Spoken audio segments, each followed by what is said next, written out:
In this video, I'm going to condense my 10 years worth of cleaning business knowledge to pick out the most important points in my view and to go through those things that I wish I realized before starting out.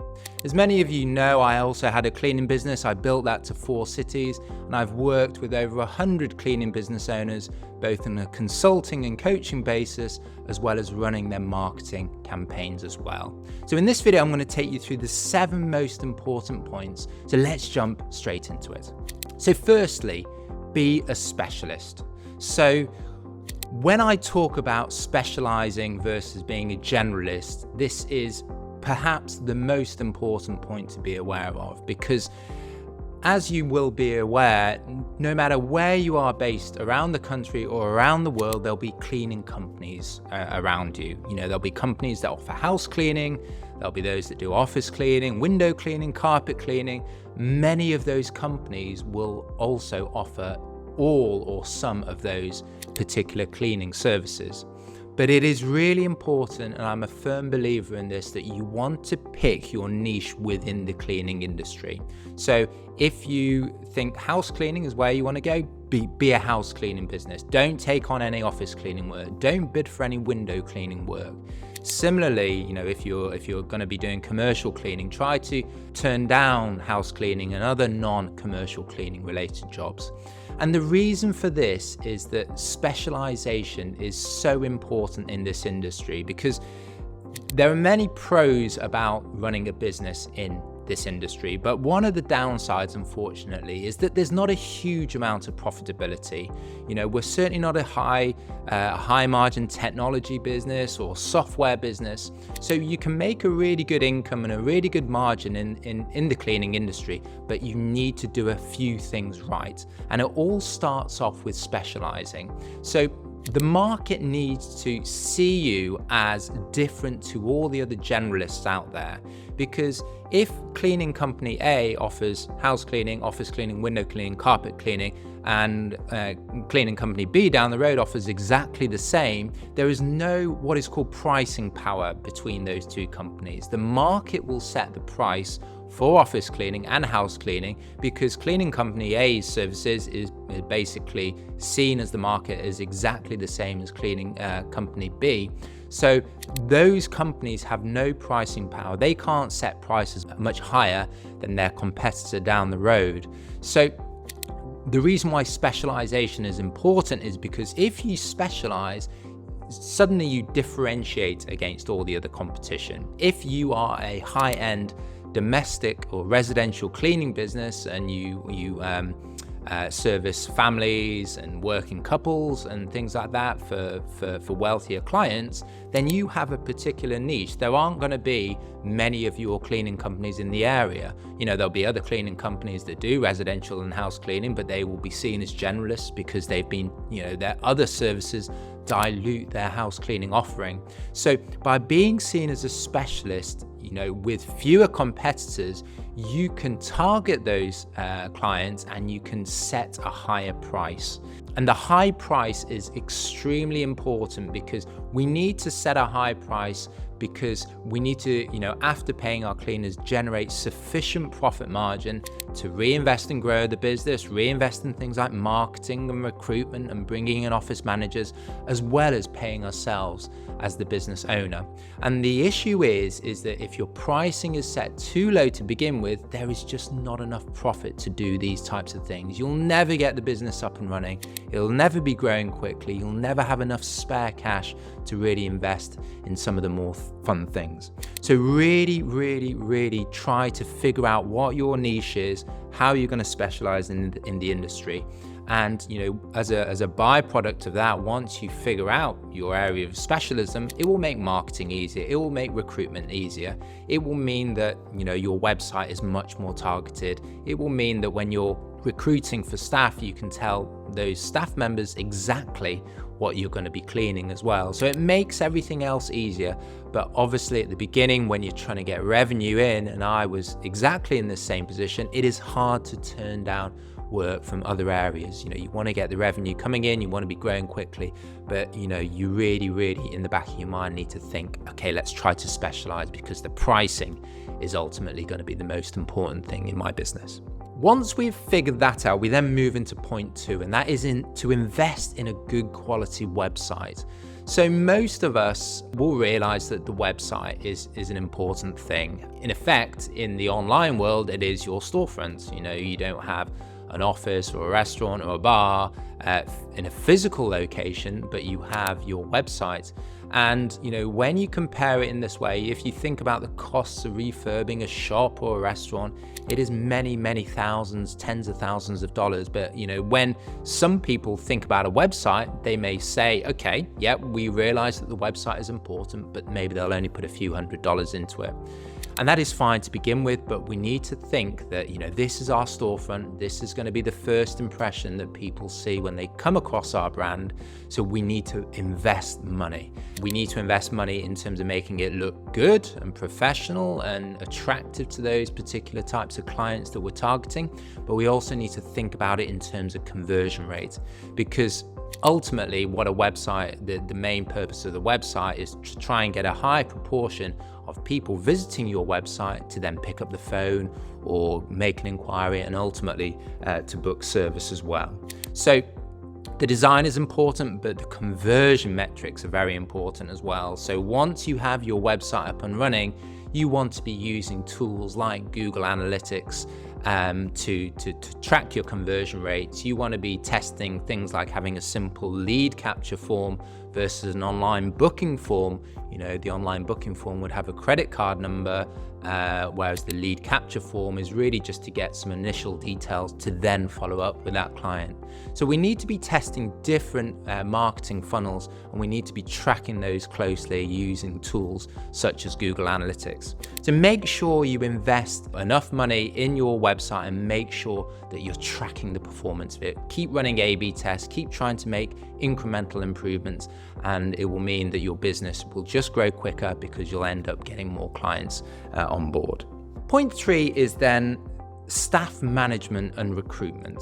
So ultimately, the cleaning industry is a people management business. So on the client side, we're obviously trying to attract clients in, get them to book service. We need to make sure that they're happy with the cleaning. But on the staff side, we're also recruiting cleaners. We're managing those cleaners. We're trying to build loyalty and engagement and those types of things. And one of the, this is something that I, particularly when I was running my cleaning business, I realized that, ultimately it is a people management business, but I didn't fully appreciate the challenges, particularly with recruitment and managing your cleaning staff. This is something that I've gone through trial and error to try and figure out. But firstly, on the recruitment side, it really is a numbers game. Typically we would get 100 applications and only recruit one person out of that. So, really we would always be recruiting. We would always be running interviews. And even those people that got through the interview stages and were offered a position and maybe went through onboarding and went to their first job, it was incredible and crazy to me how many of those would actually fall out of the process. Maybe they would accept a job offer, but they wouldn't turn up to their first job, or they'd go to their first couple of jobs and then suddenly, they started turning up late and there was an attitude, or they didn't take on, the feedback. So, your expectations of new recruits, it was far different to what I would have expected. One of the key things that I found in the recruitment side of things is that the softer skills actually were arguably more important for me than the harder skills. So what do I mean by that? So when I think about soft skills, I'm thinking about things like people's attitude. Are people on time? How do they deal with feedback? Do they take it on board, or are they quite defensive? Those would be the sort of softer skills, the character traits. So if you compare that with the harder skills would be things like, the experience of that person. So, if we were running a house cleaning business, how many years have they been cleaning for house cleaning clients? Did they have hotel cleaning clients? What types of homes were they cleaning? That would be more the experience. And for me, when I was recruiting at the very start, I put a very large emphasis on the experience of the candidates. I remember at the very start, we used to recruit quite widely from the 5-star hotels. Our angle was really we wanted to bring the 5-star hotel experience into the home. So that was why I thought recruiting from these 5-star hotels was a good idea. And I remember a couple of our early recruits, had lots of experience at some of the big hotels in the city, and we thought they'd be a fantastic fit. But looking back, they had that experience, but their softer skills were much more lacking. They had this experience, but in particular example that I'm thinking about, one of our first cleaners just thought that the way that she cleaned was exactly right. If there was feedback from a client, she would dismiss it, she'd be quite defensive. So on paper, she was a fantastic cleaner, but the issue was, these softer skills were hard. So it made managing that cleaner quite difficult. And the way that recruitment has changed, and the way I changed it as the business evolved, was that I started to shift more of the emphasis onto the softer skills. So, if someone didn't have the experience, but they had a fantastic attitude and they wanted to get better and they would take on client feedback to improve, that type of person was actually a far better fit for our business than someone with more experience, but without the softer skills. So this is something that I learned in my business. So, particularly those for you that are starting out or having any challenges with recruitment, it was probably worth thinking about this in terms of the soft versus hard skills. And in particular, in my case, I found that as we shifted things over to the softer side, that it made recruitment and managing staff that much easier. So that is about staff recruitment and management. So if you've been finding the content in this video helpful, please click like and subscribe. It really, really helps me. So let's jump on to point 4. So point 4 is to focus on recurring clients. So, as I said at the very start of the video, there are lots of different cleaning services that you can offer: house cleaning, office cleaning, carpet cleaning, floor cleaning, and there are clients that will need a one-off service. So in house cleaning, for example, it might be a move in, move out job, or might be a post-construction job, and then you get those other jobs, where you have a recurring service. So maybe a homeowner wants a weekly service or a bi-weekly service. And I'm a firm believer that the best way to grow a business in this industry is by focusing on your recurring clients, because they quickly stack up. You may feel like you're not adding lots of clients, but as their recurring revenue compounds each week and each month, you'll find that the business starts to grow very quickly. So at the beginning in my business, we accepted all different types of services. We were doing move in, move outs, we were doing post-construction, we were doing recurring service. But as the business grew and evolved, what I shifted much more towards were these recurring clients. These weeklies, bi-weeklies, in particular, were the ones that I focused on. So, and this is something I would recommend to all of you starting out or struggling to grow the business as much as you would like. Whether you're focusing on house cleaning or office cleaning or window cleaning, you want to try to focus on these recurring clients. Try to find these recurring clients and try and convert people who are maybe only looking for one-off service to try to get you to get them to try you for a recurring service as well. So, and the reason for this is twofold, really. So first of all, a recurring client, if they're happy with your service, they will stay with you for many years. It varies, but in the house cleaning industry, I remember in my business, people would stay with us for an average of about 2 years. They would be worth about $3,000 in lifetime value. This would be a gross profit number. So we would pay our cleaners, and then the money that was left after that was about $3,000 over the 2 years. So obviously we didn't get that $3,000 right up front, but every week there would be a bit of gross profit, and that would add up to $3,000 over the typical lifetime. So one recurring client is actually worth an awful lot of money if you keep them, if you have a good quality service.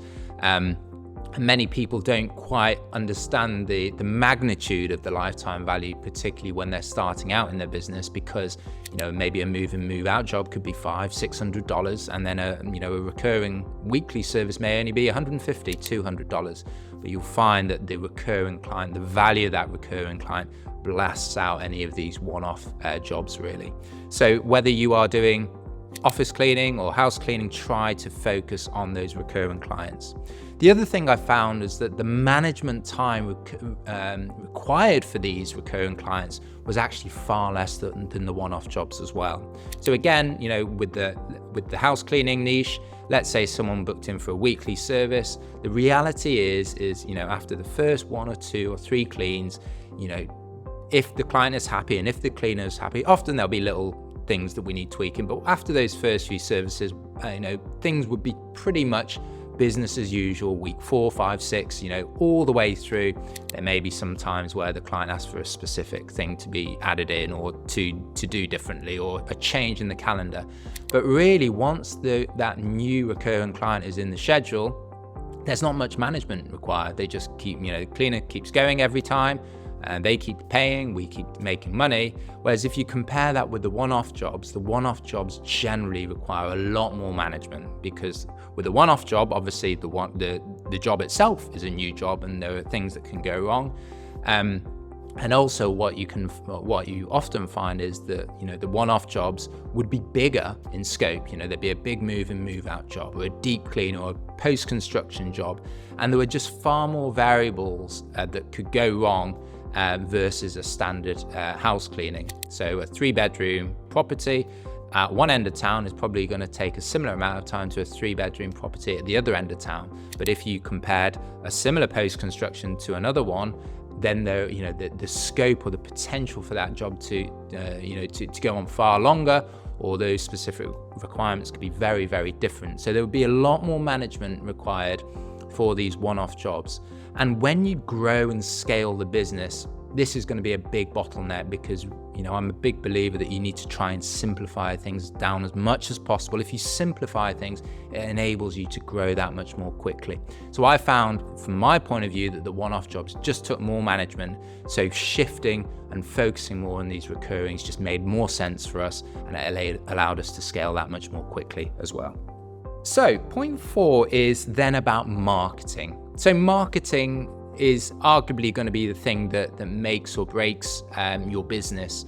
You need to find out in your business which are the handful of marketing channels that really, really work for you. You want to be trying online advertising, all the things around Google advertising, Facebook, Yelp, but you also want to be trying offline marketing, flyers, door hangers, maybe ads in newspapers, all those types of things. And, I don't tell people will often ask me, which marketing channels do you want to focus on? And I tell them that in reality, you want to try everything. But the important thing is you need to track carefully the performance of all those channels. And again, I was guilty of this, at the very start. I put some money into flyering and some money into, say, Yelp or Facebook, and I would just wait to see, how many calls would come through. And, if we had a busy week, okay, that sounds like it works, let's keep going. But the issue with that is that it is really based on guesswork. And with all marketing, how closely you track your performance by channel is going to really determine how successful and how quickly and profitably you grow. So, every time, a new lead comes in, it's really important that you try your utmost to figure out where that lead has come from. So if people are calling you on the phone, ask them, where did you find me? Or where did you find us? The other way to do it is also to use coupon codes. So, on a flyer, for example, you could have a particular code on there, flyer 20 for $20 off your first cleaning. You could do something similar on a Facebook ad, Facebook 20 for $20 off your first cleaning. So as well as being attractive to new clients on those channels, it also allows you to track where those leads are coming from.